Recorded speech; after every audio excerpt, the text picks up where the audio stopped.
Hey guys, what's up? In today's video, you're going to be seeing a private exclusive paid training that I did with some of my clients just last night. I thought the recording was so good that I want to share only the best parts with you.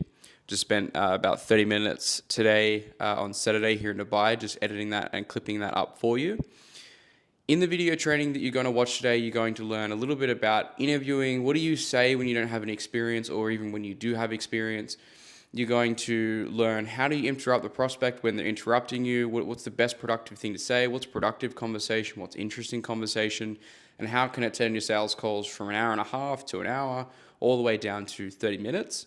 And then finally, we also touch on how to build your own alter ego and how building my one through my mentors has allowed me to close millions and millions and millions and millions of dollars over the past 4 or 5 years full-time selling. So I'm going to post that clip in here.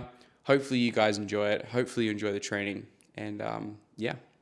Super well. I'm pretty sure no one's new to these calls, or at least majority of you. So feel free to start popping up your hands as you've got questions, and I will help you with whatever you guys are struggling with.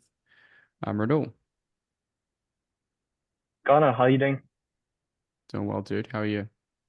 Doing very well. How's Dubai going? It's going very well. Love it here. Awesome. I had a bit of a weird question. That's why I've kind of written it down. Hmm. It's like how do you develop like the badass energy in a sales call? I was actually connecting with a couple guys from the RSA, like Rahul, and Julian, and I Mm. mean to be honest with you, they naturally imitate the intimidating, the bad boy energy, if you were to call it so. And I feel like when I get on sales call, I'm too nice, I'm too humble, kind, sweethearted. Uh, and for example, if I were to be specific, I was having a call with Rahul Punjabi, and no hate to that guy. I absolutely love him. But Mm. we were just having a general conversation about networking. Uh, and he gave a similar advice, which you like to give out. But I don't know how to say it, but he said it in a way which was so convincing. Like if he did have a product and if I had the money to invest, I would buy from him at the moment. So the question just boils down to how do you develop this kind of presence or work towards developing something similar? Of course, man. That's a great question. Thank you for asking it. Okay. So really what I would define that as is developing an alter ego. And Mm, so myself personally, I'm a pretty nice dude, as majority of people like to label me as. So I'm a pretty nice dude. Sometimes I'm too nice. And so in a sales call, there is places for that, and there is absolutely not places for that. And so we all, as salespeople, need to learn on taking that level of personality that we don't have and creating it so that we can, to the best of our ability, persuade, influence, and convince a prospect that they need to do something, right? Need to change. Now, myself personally, like I mentioned, I don't really have that. Um, I wouldn't call it bad boy. I'd call it more of becoming a leader is a big thing, right? Leadership. And so developing leadership skills within yourself so that you can lead prospects is where that initially starts. So it's the mindset of like, how do you lead yourself every single day? What are the things that you do? Do you show up in your health? Do you show up in your relationships? Do you show up in these other facets? The fundamental foundational layer of becoming that person is first foundationally from a like an actual habitual kind of point of view, becoming that person. So who you are inherently is going to represent your ability to be able to become that person on a sales call. Now, it's not to say that has to become your very way of being, but getting after it is an attitude. It's a way of thinking, I would say.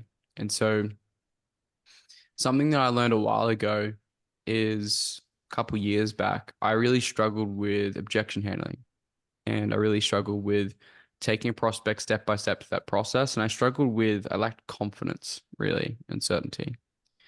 The way that I developed that was I was looking at one of my mentors who I looked up to and who I saw that had that, and that was Matt Ryder. And so Matt has, been a special forces sniper for I don't know how many years. And so he's been spent a long time or a very big part of his life kicking doors in and shooting terrorists in the face, literally murdering people, right? And so I haven't had that experience. I don't want to have that experience. But Matt brung a level of I don't give a fuck level attitude and a level of certainty and conviction that I wanted to build. And I read a book or listened to a book called The Alter Ego. If you guys haven't read it, I might give a suggestion that you do.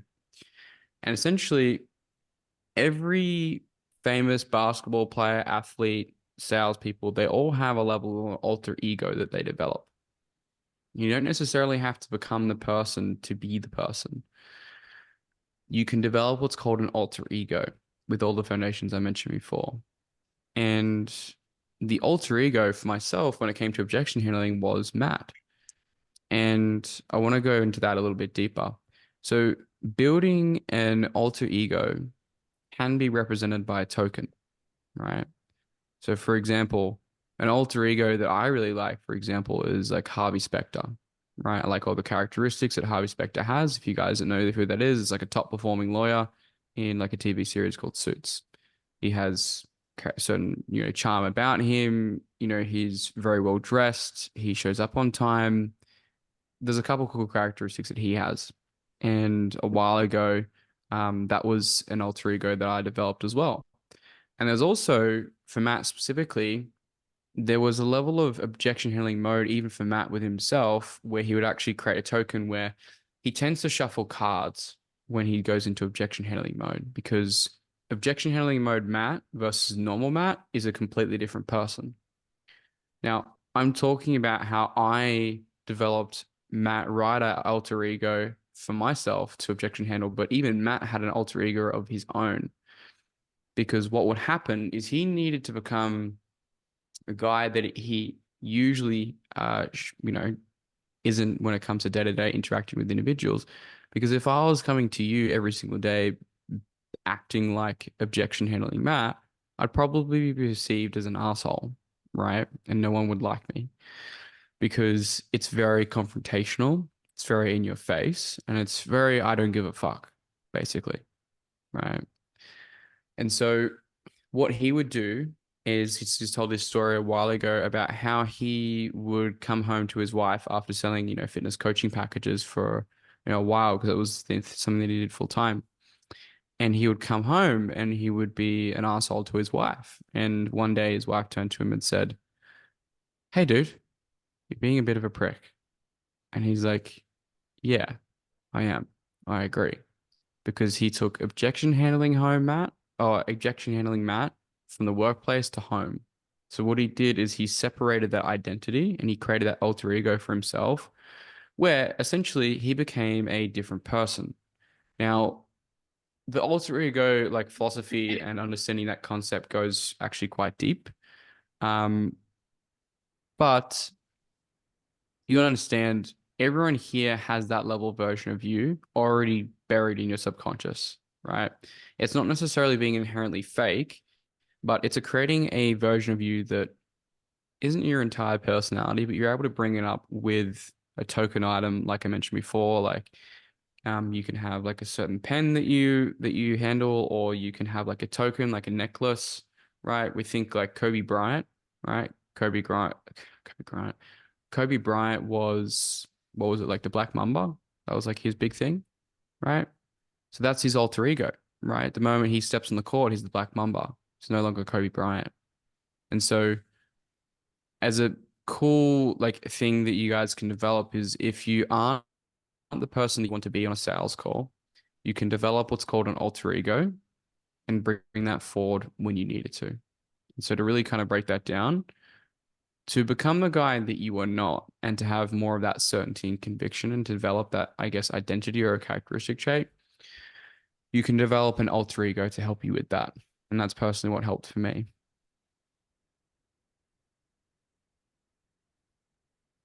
Does that That's help you? huge, man. Yeah, that was really helpful, and I'll look more into the alter ego.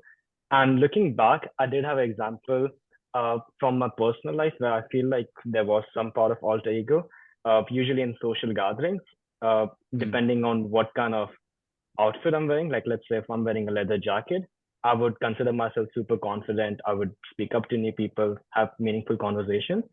And let's say if mm. I were to show up in a hoodie, I would find myself more reserved. So maybe if I could find something with from a sales course, like could be any queue, that would be really huge. And I really appreciate you sharing that. No, of course, dude. Another thing that can help you to be more forward and more certain is actually standing up while you're selling. Um, it kind of puts a bit of a pep in your chest, like when you're standing and you can kind of like stand up instead of just like sitting down here like this. Yeah. Um, it changes your entirety of your physiognomy and your body language. So it changes the way that you sell and how certain that you get. Um, I noticed when I was selling for a training program for tradesmen, they need to be slapped around a lot. So every time that I would sell, I would have a stand-up desk, I would stand up, and Mhm. I would really just kind of post up and just really like not like when I was ready for like a boxing match, but I would just really Mhm. stand firm in my posture, because that Yep. translated into my tone and everything like that.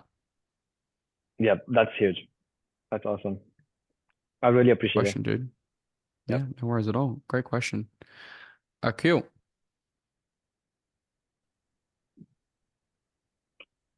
Hi there. I What's just going have a on? quick question. First of all, how are you? Doing well, dude. How are you? I'm good, thank you. Uh, Tomorrow I have an interview. I think it's gonna be also on Zoom, and this is gonna be my first interview. I've never done that before, so just I will ask for like any like advice and thing I should do or things I should avoid, and that's it. Cool. So the main thing that you want to focus on is severely over preparing and researching for that role, right? So you're going to be hit with questions, so make sure that you prepare for them, right? Mm-hmm. You're going to be asked, what is your experience?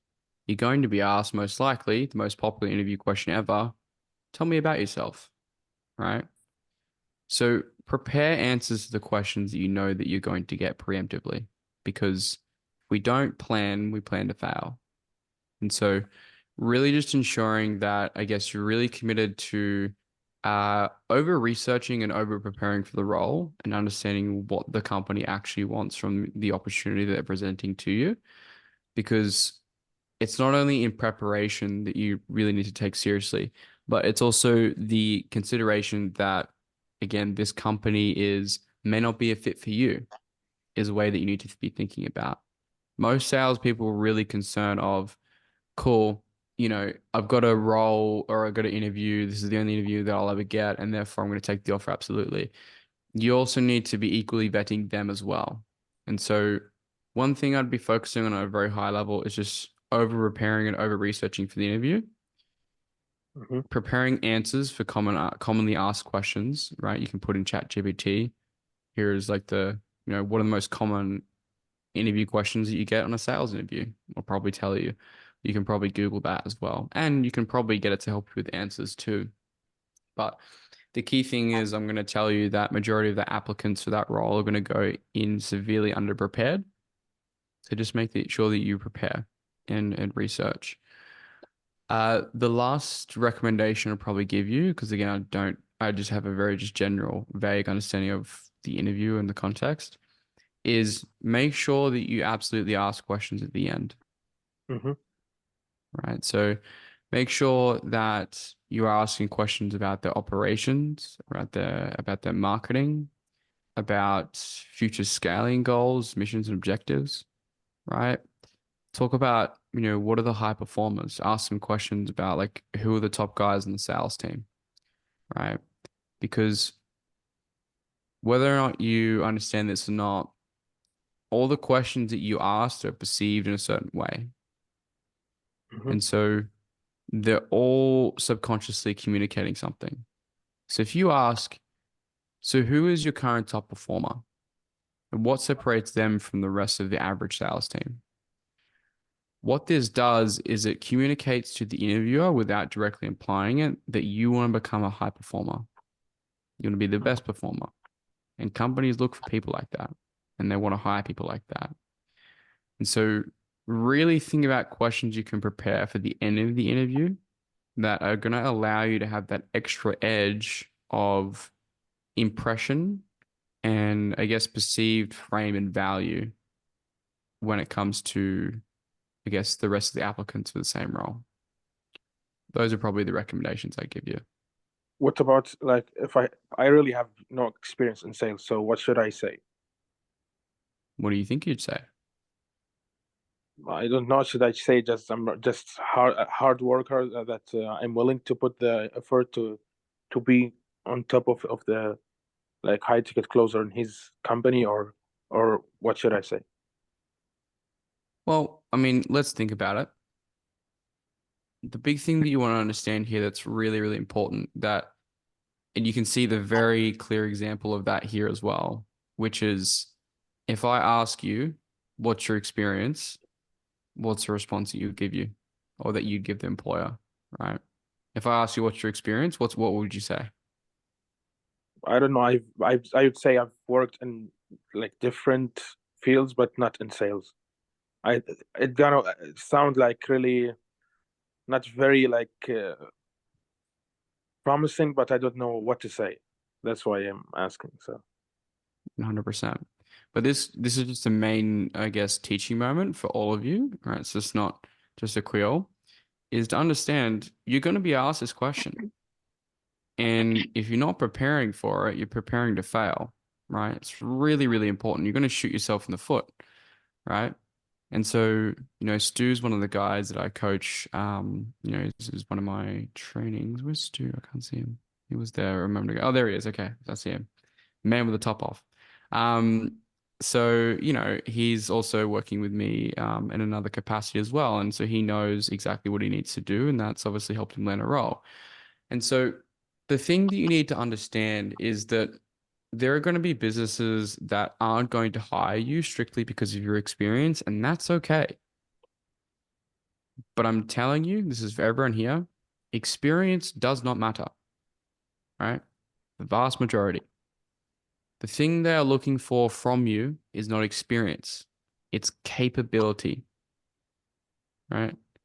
They're okay, not looking for experience, they're looking for capability, right?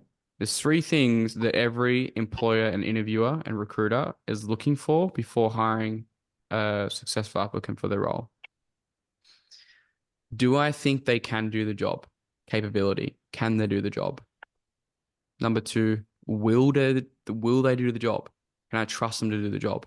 Right? Reliability. And then three is do I want you to do the job? So it's likability, right? And that's a culture fit sentence, like type of thing.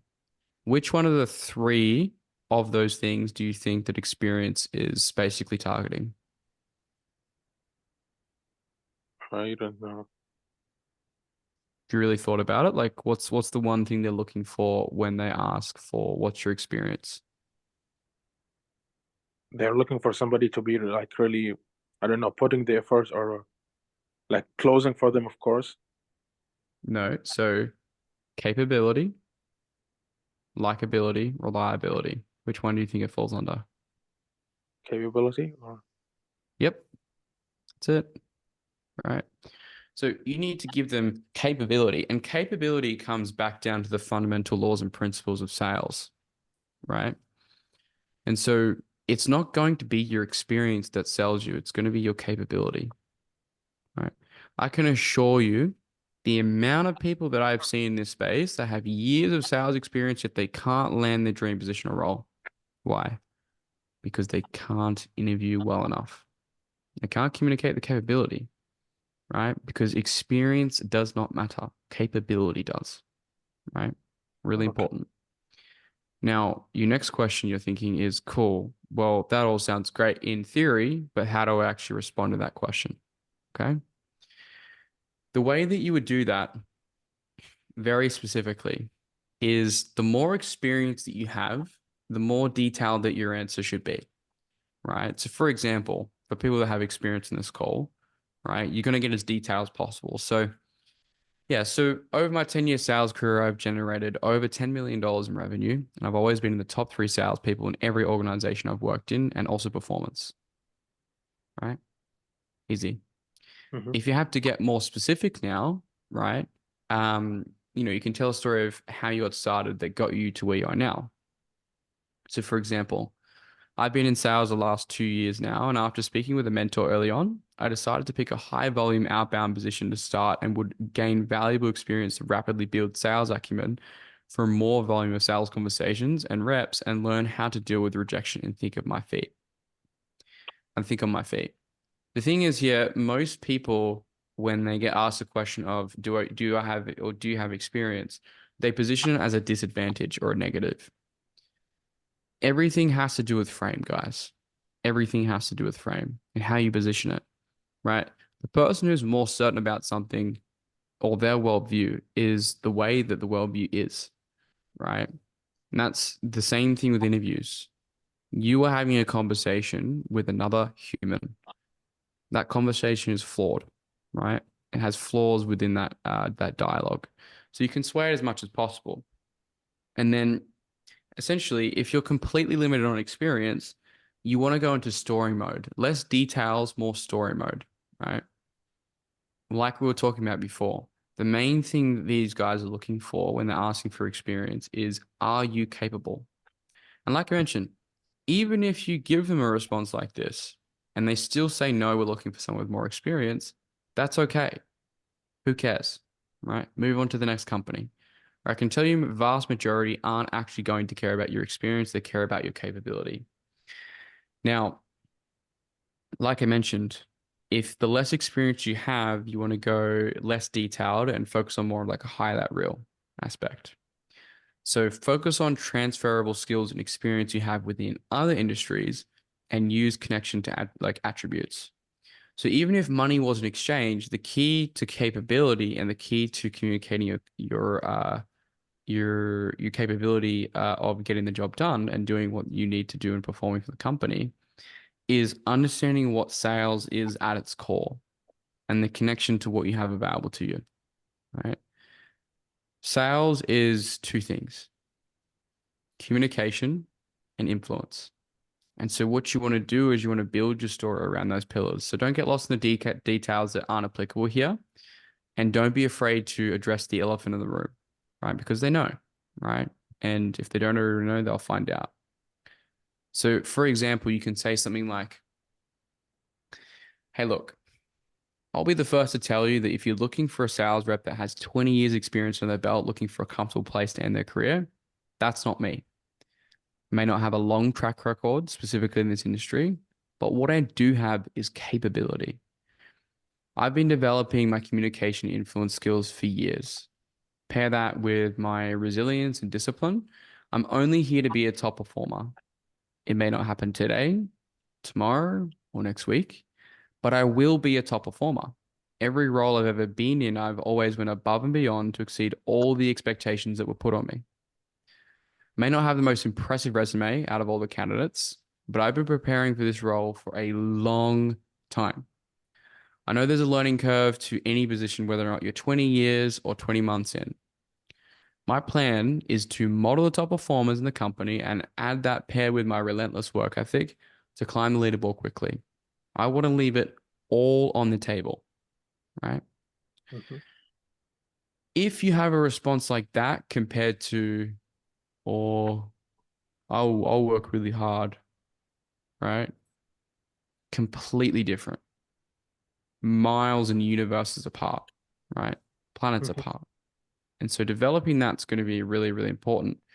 But understand that if we can't give them experience, I'm going to give them logic. I'm going to give them the feeling of capability and sheer will, right? Mm-hmm. That's how you stand it out, right? You got to leave it all out there on the table. Does that make sense? Yeah, it does. Thank you so much. No worries at all. Hope it was helpful. All right, Stu, All right, Connor. You enjoying Dubai? I am very much so. It's nice. The weather is good before it turns not so good relatively soon. So I'm enjoying it while Oh it no. lasts. Oh no. Um, so I got myself a second offer, basically, since I'm in probation still on this current offer, and I just been wanting to do more. So I got a different offer as well. And it's more like cold calling, cold DM. It's mainly cold DM with a bit of cold calling.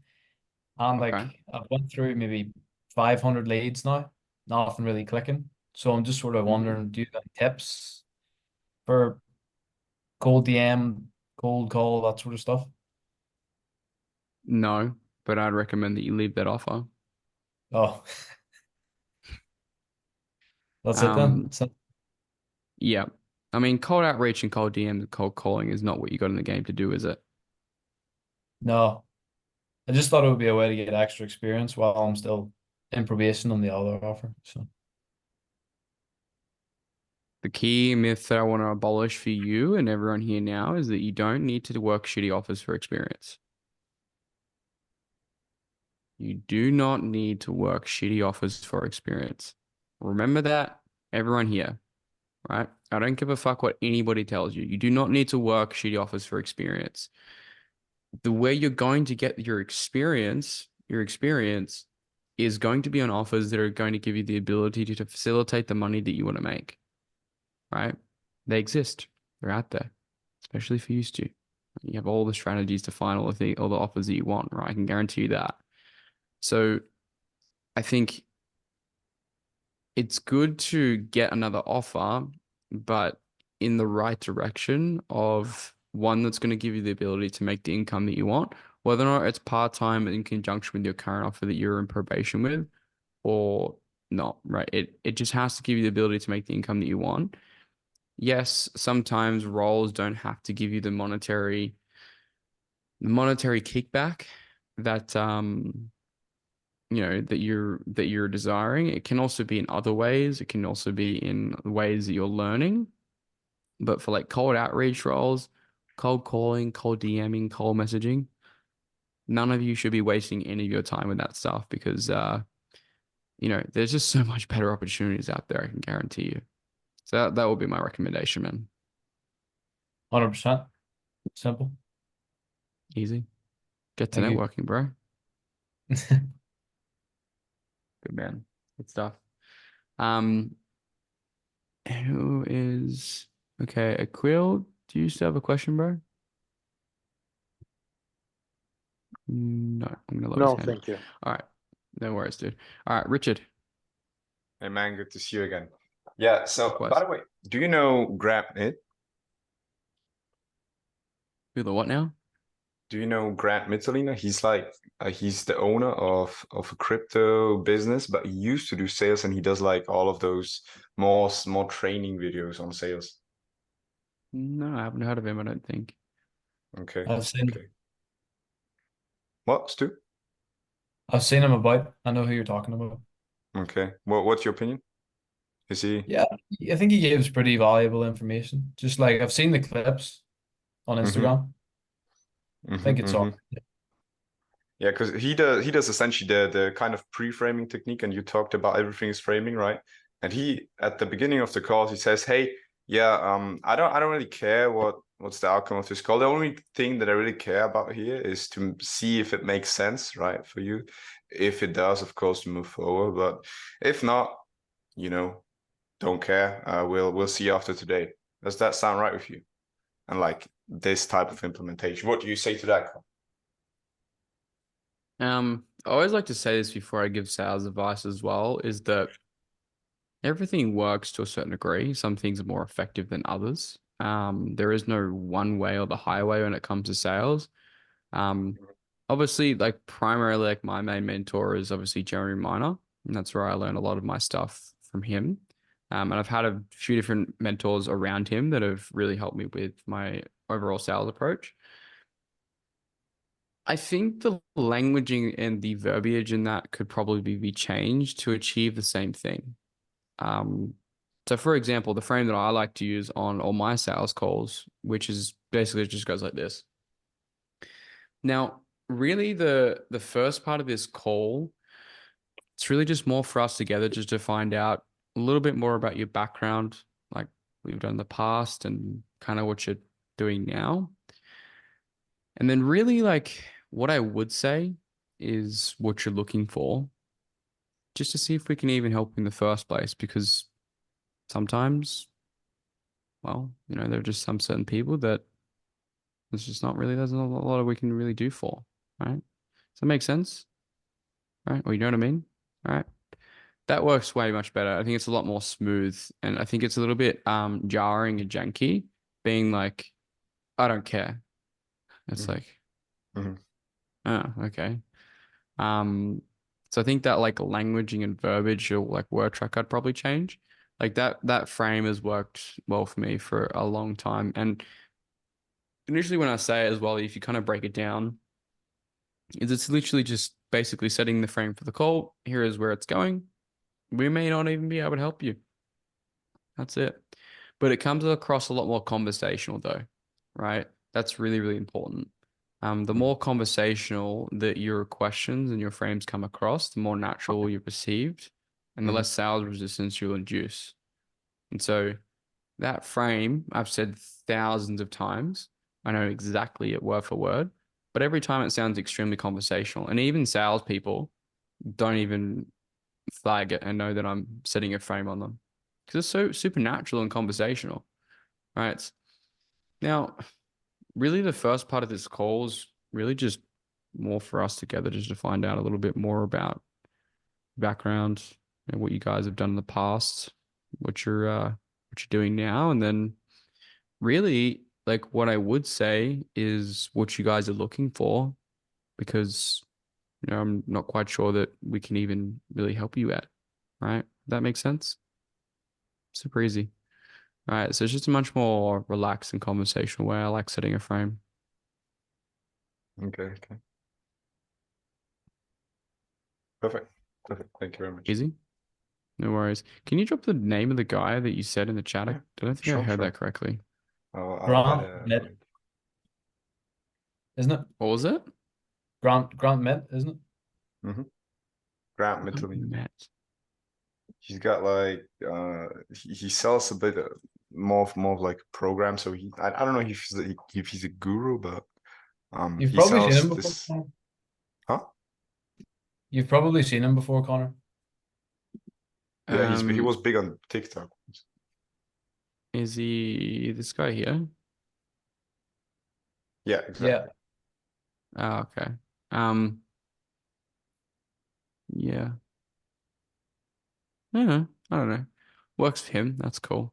Um, that's cool. But yeah, like again, all sales trainers all have advice. They all have their own piece of pie that they want to say. So, you know, things work, some don't, and some are more effective than others. Just what works best for me, really. Mm-hmm. Okay, perfect. Thank you very much, Con. No worries. Tully, what's going on, bro? Connor, I think this is actually one of the first calls I've been able to make, so it's good to be here. Welcome, bro. So yeah, one of the things that I found, I've just joined a new offer. It's a fitness offer, um, and the clients they like to talk like a lot. They ramble on like way too much for me to try and sort of keep a bit of a steady flow. Um, I managed to bring it back most of the time, but I feel like I let it go a little bit too much. And I've sort of let them ramble, a bit too much for the flow of the conversation. Um, just sort of wondering if there's any like, not necessarily like you said, it's not like a one thing fixes all, but have you got any like techniques that you like to use when they're rambling on too much and the conversation's sort of getting away? Yeah, 100%. Um, so at the core principle to solve this as well, before I even go into like the technique of things, it's understanding what are the different phases in your sales process and what are the objectives or the boxes that you're trying to tick within that sales process. Mm, So it's very easy because that could be productive conversation you don't know. And there's a difference between interesting and productive sales conversation, right? yeah. And so I'd say that understanding again what the objectives are in each phase of your sales process and understanding what are the exact answers that you're looking for. Because otherwise it's very easy to interpret something that might be productive as interesting, or also something that's interesting versus productive. Right. Now, to break that down even further, I guess productive conversation is sales conversation is basically getting the answers that you need from the objectives I just spoke about. So for example, in what I would call like the pain phase, problem probe phase, problem phase, whatever it's want to call, I have 4 phases and objectives and answers that I'm trying to look for. What's the problem? What's causing the problem? How long has it been going on? And what impact is it having professionally or personally? Right? Those are the goals at the back of my mind in my sales process that I'm trying to achieve. And so anything outside of that is not productive, right? Anything outside of that is what you would class as interesting. And without that very clear, I guess, definitive metric between what is productive and what is just interesting, what I'm about to tell you won't be as effective. So it's really important that you understand what you're trying to achieve and what you're trying to get from each phase of the conversation. And one more example would be like current situation or current state. I'm looking for what are they currently doing to solve the problem and how long have they been doing it? Anything else, a waste of time, right? Anything else outside of that is a waste of time. And so this is how you can take your call lengths from an hour and a half to an hour to 45 minutes to my average call time across the board, depending on the prospect, is about 30 minutes, right? That's including taking payment. Okay. So does that make sense so far? Yeah. Cool. And so the next step beyond that is cool. Now we understand what we're actually looking for. How do we, I guess, quote unquote, steamroll the prospect, right? That's the best way that you want to think about this. So steamrolling the prospect is really just being over on top of the conversation because you know what answers you're looking for. And so what this, basically the tactic or the tool, the technique you can use to do that is what I would call as tactical interruptions, right? Learned this from one of my mentors. So tactical interruptions are a way of interrupting the conversation and directing it to where you want to go. And so we've all had a conversation, right, where we're talking to a buddy of ours, and maybe you were explaining to them to something that you cared about, and they're on their phone or whatever, and deep in a conversation they go, yeah, anyways, so, and they start talking about their thing, right? Really fucking pisses you off, right? As it should, right? Because it basically just voided everything that you said. It showed that you weren't listening and that you don't care, right? Right? Or that they don't care. Okay. So how do we politely, in the right way, interrupt the prospect so we continue moving the conversation forward in the right direction, right? That is going to be by a tactical interruption. And so to stop this from being a jarring process, as I guess a base layer before this, is you want to get really good at what's called active listening or create verbal touch points, right? So active listening or verbal touch points is, I see what you're saying. Makes sense. See, cool. I hear you. Great. Right. These are all verbal touch points. So before you actually tactfully interrupt the prospect, what you're doing is you're having the touch points that before you do this, especially if they're a rambler or a talker, it'll be significantly less jarring because if you try and do what I'm about to tell you without those in place, it can be quite jarring and quite blunt, right? Now, it still can work, but it's a lot more effective when you keep a habit of being able to be an active listener or keeping those verbal touch points. I'm making sense so far. Yeah. So it's like Jeremy Minor with the verbal cues, sort of helping to bridge to the next question. Just like that. Yeah. I see what you're saying. Okay. Yeah. Yep, that could be trouble. Okay. Right, I see that. I hear you. Okay. Yeah, that could be an issue. Right. So just little like ins and outs there as well. And then the final piece on top of that to actually tactfully interrupt the person is by asking them a question. Why? because everybody, no matter how you like to spin it, is self-interested, right? They care about themselves, right? We all do, right? We all want to hear the sound of our own voice, and we all want to talk about ourselves, right? That is just the way and the reality that we need to understand. And the more we understand that human psychology, the better we will sell. And so everyone's always self-interested. So what you can do to direct the conversation in the direction you want it to go is by simply asking them a question. Now, the reason why it's important to understand foundationally beforehand where you're going, because if you don't understand where you're going, it's going to be really hard to do this.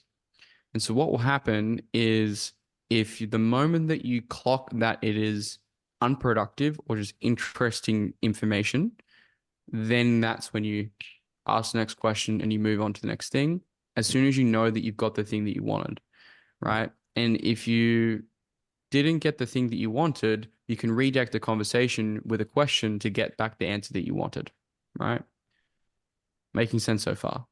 Yeah, yeah. So if you Okay, pick up on something and then they carry on, you maybe be like, oh wait, hold on, what was that you mentioned just there?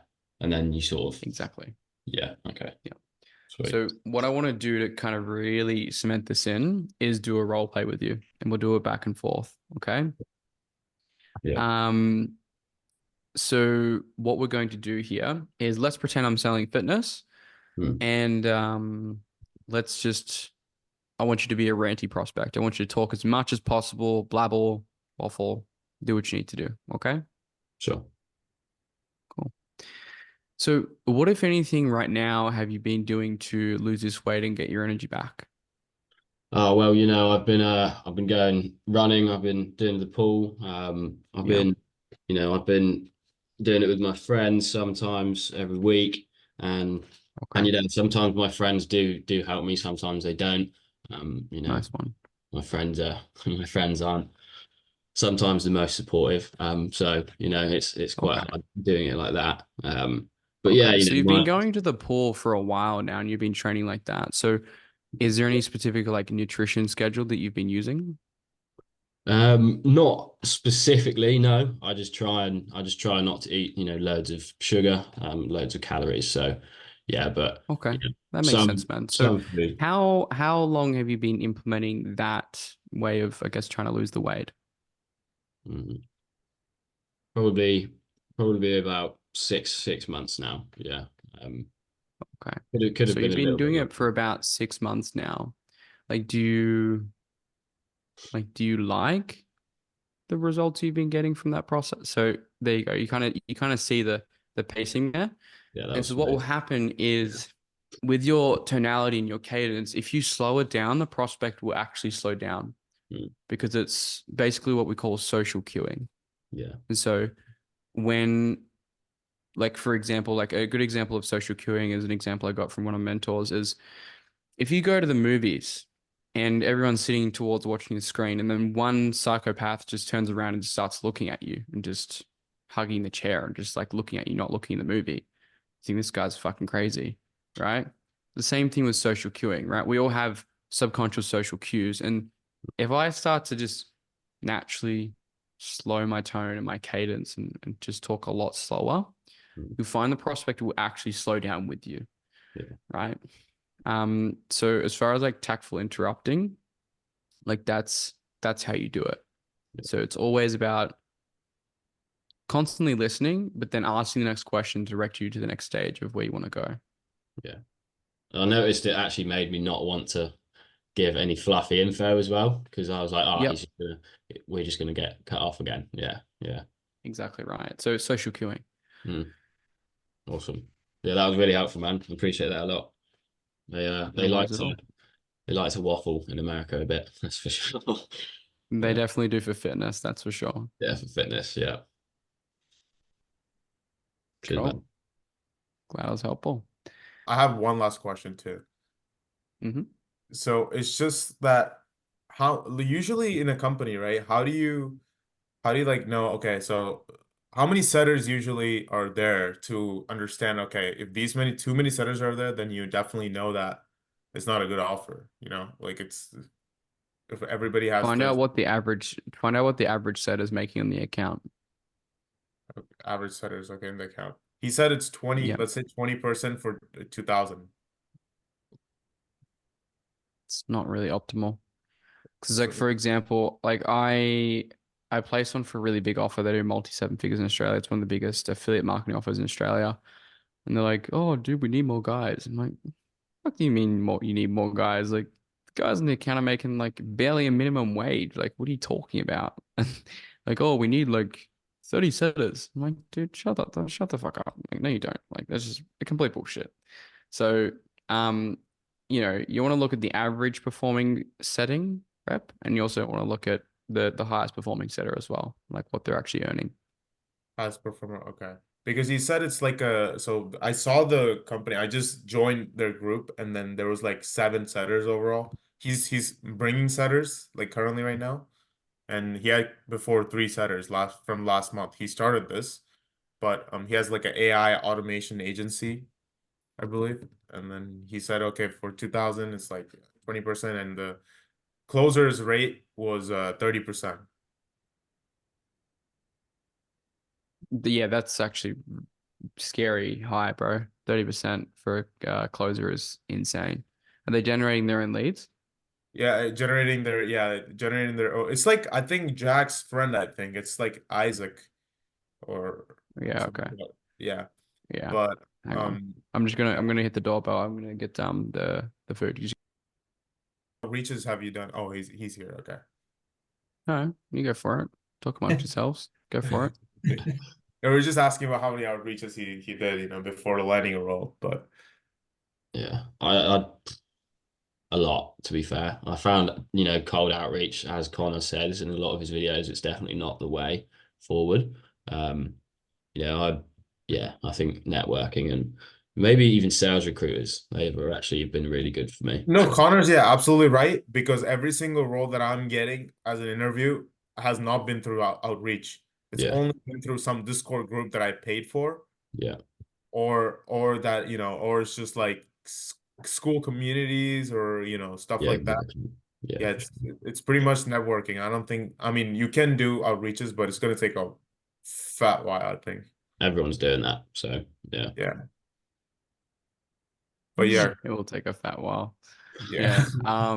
like a fat But obese, yeah, but yeah. yeah, 100%. Like if you're looking at like your entire strategy of like getting roles, guys, it's like outreach messages are gonna be like 5% of it, if that.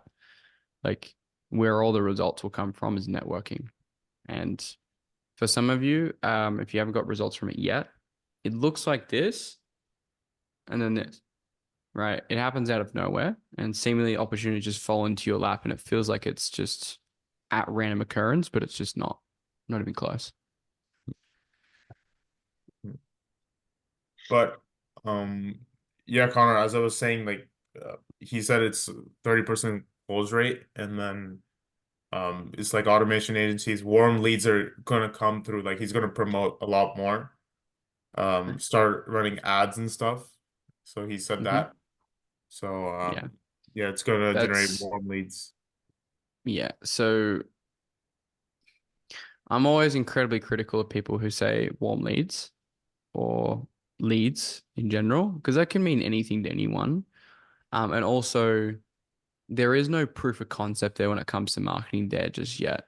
It is just, I'm going to get you leads. And I'm especially skeptical of business owners saying that because trust me, the amount of business owners I've spoken to, they're like, hey man, I'm a calendar wizard. I'm gonna fucking flood your calendar with leads. You won't even have a time to breathe, brother. And I'm like ending up starved for like sales calls. Like it's actually insane. So business owners love to do that. They love to sell us on the whole premise, like the leads are going to be like unlimited abundant and they're going to be the best leads, bro. They're pre-sold, like so. It's like it's always the same. It's the same thing. So I'm highly skeptical when people say that. One thing to look for in a really good role, this is for everyone here, is with an already proven marketing system. Because if it doesn't currently exist yet, what we're doing is we're betting that the company or the business owner, the founder, is going to figure that out. And they may figure it out, but that may take time and that may be time that you don't have. So it's important that to look for an opportunities in the future. I'd say look for companies that already have good marketing systems in place and don't need to invent them to create your opportunity in your calendar. Okay. Because I just thought, I got to start somewhere, like, so I was like, okay, might as well. I mean, before signing the contract, I'm gonna check it anyway. What if I'm stuck after signing the contract for, I get a better offer or something, and then Nah, you won't get stuck for anything. Blanket rule for contracts, guys. Look for NDAs and non-competes is probably the only things you should be concerned about because those are actually legally binding and people actually pursue those things. Anything else, I can tell you, literally does not matter. Like so it doesn't so matter you what they need tell you. so you need NDA and compete. That's pretty much it to look for.